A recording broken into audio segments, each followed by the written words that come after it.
Hello, myself Jyoti Dikshit, and today I will discuss about the exam pattern of CTET first paper.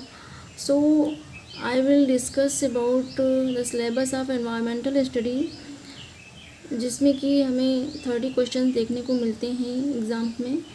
And ये भी बात करेंगे कि किस तरीके से हम 30 क्वेश्चन से 28 या 27 क्वेश्चन तक हम टारगेट कर सकें और वो उसमें से अच्छे हम मार्क्स पा सकें। तो देखिए कि जो एनवायरमेंटल स्टडी है उसमें 2 पार्ट होते हैं, 2 पार्ट से क्वेश्चन आते हैं। फर्स्ट पार्ट में क्या होता है कि फर्स्ट पार्ट में एनवायरमेंटल स्टडी से रिलेटेड क्वेश्चन होते हैं, जो कि 15 क्वेश्चन आते हैं, जिसे हम विषय कंटेंट के अंतर्गत देखते हैं। और उसमें कि जो आता है, सबसे पहला टॉपिक है परिवार और मित्र, फैमिली एंड फ्रेंड्स। और फैमिली एंड फ्रेंड्स की जो सब थीम्स हैं वो यहाँ नीचे लिखी हुई हैं, जैसे कि relationship and work and play, animals, plants. And second theme हमारी जो है वो फूड है।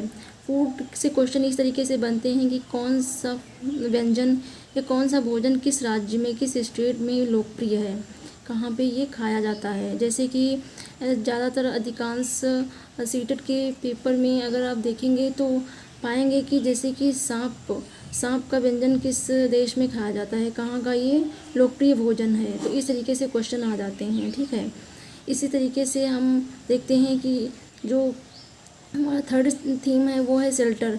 शेल्टर से भी क्वेश्चन आते हैं कि जैसे कि शेल्टर, जैसे कि बर्ड्स का घोंसले एंड जो ह्यूमन बींग्स हैं उनके घर कैसे कैसे होते हैं, किस राज्य में किस तरीके से घर पाए जाते हैं। जैसे कि हम देखते हैं कि क्वेश्चन आ जाते हैं कि बांस के घर कहाँ पर पाए जाते हैं, कहाँ पर बनाए जाते हैं। तो ये जो है हमारा असम में पाया जाता है। इस तरीके से क्वेश्चन आते हैं एग्ज़ाम में।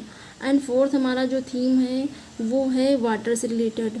वाटर से रिलेटेड इसमें वाटर कंजर्वेशन एंड किस तरीके से हम पानी को बचा सकते हैं और उसका संरक्षण कर सकते हैं। तो ये सब चीज़ें इससे रिलेटेड आती हैं। एंड फिर जो हमारा फिफ्थ जो हमारा थीम है वो है यात्रा, ट्रेवल से रिलेटेड।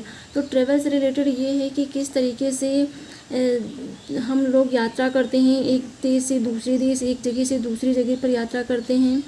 तो ये चीज़ें यहाँ पे जो है हमें देखने को क्वेश्चन मिलते हैं। कि जैसे हमें क्वेश्चन ये भी देखने को मिल सकता है कि जो हमारे देश में अलबरूनी आया था, तो उसने जो है कि किस तरीके से हमारे देश का उसने विवरण किया, तो वो यात्रा के माध्यम से ही संभव हो पाया। एंड जो सिक्स हमारा थीम है वो things we make and do. ये things we make and do, ये यानी कि चीज़ें जो हम बनाते हैं और जो करते हैं, इससे भी रिलेटेड क्वेश्चन आते हैं। एंड जो हमारा अलग एक दूसरा थीम हो जाता है, ये थीम के अंतर्गत एक्चुअली नहीं आता है, बट ये पूरे हमारे एनवायरमेंटल स्टडी से रिलेटेड है, जो कि इकोलॉजिकल पैटर्न को भी बताता है। फिर हम बात करेंगे कि जो हमारा सेकेंड पोर्शन है, जो कि हमारा है पेडागॉजिकल रिलेटेड क्वेश्चन जो आते हैं, वो आते हैं 15 क्वेश्चन, जो कि 50 मार्क्स के होते हैं।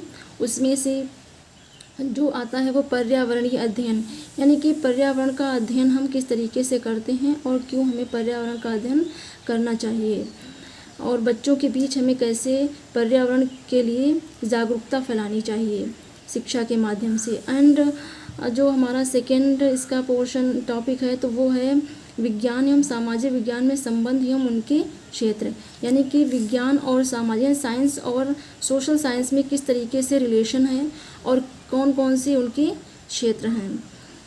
एंड थर्ड जो होगा हमारा पर्यावरण अध्ययन शिक्षण के तरीके, यानी कि पर्यावरण अध्ययन जो है हमारा टॉपिक, जो हमारा एनवायरमेंटल स्टडी है, उसको हम किस तरीके से बच्चों को पढ़ाएं ताकि उन्हें समझ में आए। जैसे कि उन्हें नेचर के साथ में अटैच करके पढ़ाएं, उनको एक्टिविटी के द्वारा पढ़ाएं, जिससे कि हमें समझ में आए। तो इस तरीके से क्वेश्चन एग्ज़ाम में पूछे जाते रहे हैं।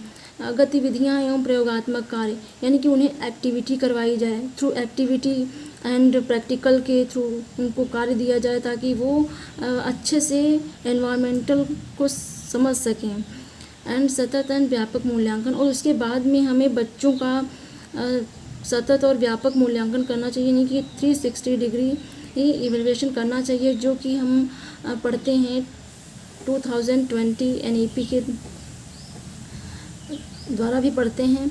और फिर इसमें दूसरा है शिक्षण सहायक सामग्री की क्या हमें पर्यावरण पढ़ाते समय किस किस शिक्षण सहायक सामग्री का प्रयोग करना चाहिए, और पर्यावरण अध्ययन शिक्षण की समस्याएं क्या हैं, कि पर्यावरण का अध्ययन में जो शिक्षण की समस्याएं आ रही हैं वो क्यों आ रही हैं।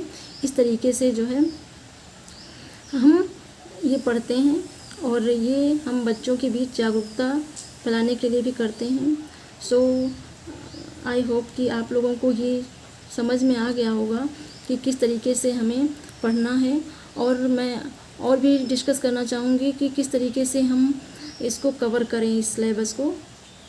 तो देखिए, सबसे पहले क्या है कि सबसे पहले आपको 3rd to 5th की NCERT पढ़नी चाहिए EVS की, जिससे कि हमारा सारा कॉन्सेप्ट क्लियर हो जाता है। एंड आफ्टर दैट हमें प्रीवियस ईयर के क्वेश्चन लगाने चाहिए, और उससे हमारा अच्छे से हो जाएगा प्रिपरेशन।